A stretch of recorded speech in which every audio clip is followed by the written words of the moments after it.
अस्सलाम वालेकुम जी। आज इस लेक्चर में हम कोलिनर्जिक एगनिस्ट देखेंगे। कोलिनर्जिक एगनिस्ट क्या चीज़ होते हैं।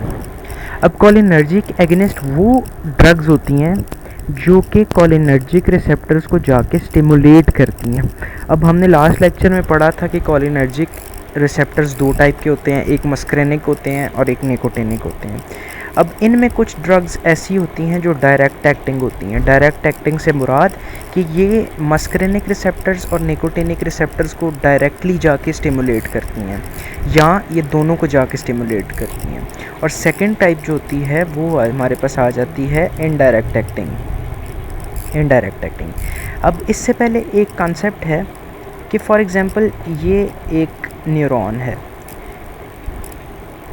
इस न्यूरॉन से रिलीज़ होना है एसिटाइलकोलिन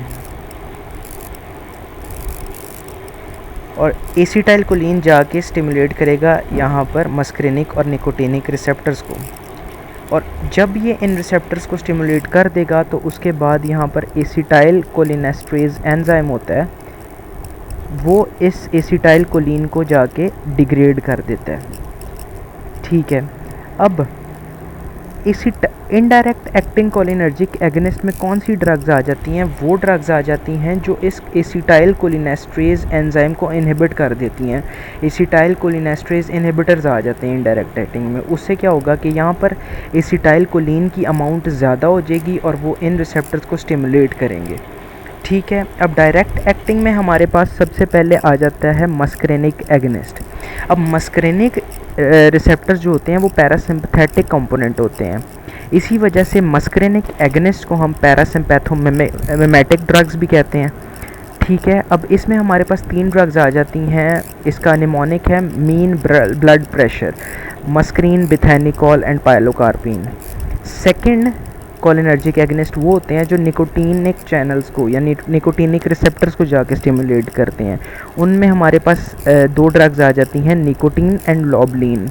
थर्ड हमारे पास मिक्स्ड एक्टिंग आ जाती हैं जो निकोटिनिक को भी स्टिमुलेट करती हैं और मस्करेनिक को भी रिसेप्टर्स को भी स्टिमुलेट करती हैं। उसमें हमारे पास निमोनिक आ जाता है कैम, कार्बेकोल, एसिटाइलकोलिन और मेथाकोलिन। अब ये तो थी हमारे पास डायरेक्ट एक्टिंग जिन्होंने डायरेक्टली जाके स्टिमुलेट किया निकोटिनिक और मस्करेनिक रिसेप्टर्स को। इसके अलावा हमारे पास आ जाती हैं इनडायरेक्ट एक्टिंग। इनडायरेक्ट एक्टिंग में वो ड्रग्स हैं जिन्होंने इस एसिटाइलकोलिनेस्ट्रेज एंजाइम को इनहिबिट कर दिया था। अब इनडायरेक्ट एक्टिंग एसिटाइलकोलिनेस्ट्रेज एंजाइम इनहिबिटर्स में हमारे पास 2 क्लास आ जाती हैं, एक रिवर्सिबली एक्टिंग होती हैं और एक इरिवर्सिबली एक्टिंग होती हैं। रिवर्सिबली एक्टिंग में वो ड्रग्स आ जाती हैं, इसका निमोनिक तो PPEN पेन हमारे पास निमोनिक आ जाता है। इसमें हमारे पास ड्रग्स आ जाती हैं फाइजोस्टिगमीन, पायरिडोस्टिगमीन, एड्रोफोनियम और नियोस्टिगमीन। ऑन दी अदर हैंड अगर हम इरिवर्सिबली एक्टिंग इनडायरेक्ट एक्टिंग वो ड्रग्स होती हैं जो इरिवर्सिबली एक्टिंग ये एसिटाइलकोलिनेस्ट्रेज इनहिबिटर्स को अगर हम देखते हैं, कोलिनर्जिक एगनिस्ट को देखते हैं, तो उनमें हमारे पास ऑर्गेनोफॉस्फोरस कंपाउंड्स आ जाते हैं। ऑर्गेनोफॉस्फोरस कंपाउंड्स हमारे पास इंसेक्टिसाइड्स और पेस्टिसाइड्स में प्रेजेंट होते हैं।